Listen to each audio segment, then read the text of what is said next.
May ilang paalala si Pangulong Bongbong Marcos sa mga Pilipinong magdiriwang ng Pasko at Bagong Taon. Sa inilabas na BBM vlog, sinabi ng Pangulo na ating sulitin at enjoyin ang mga pagkaing ihahanda. Pero paalala niya, maghinay-hinay sa mga matatabang pagkain dahil mas tumataas ang kaso ng mga inaatake sa puso tuwing holiday season. Pinag-iingat din ni Pangulong Marcos ang mga magmamaneho at umiwas sa paggamit ng mga paputok. Anya, gumamit na lamang ng mga alternatibong pampaingay tulad ng turotot o iba pang may ingay na mga laruan. Sana ay masaya at mapayapa ang inyong pagdiriwang kasama ang inyong mga kaanak at kaibigan. Sa pagkain, yung sakto lang po.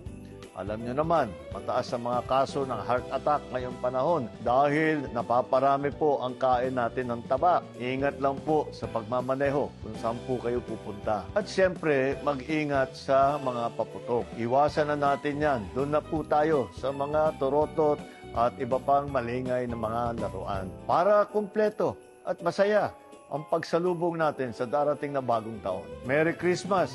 Happy New Year po!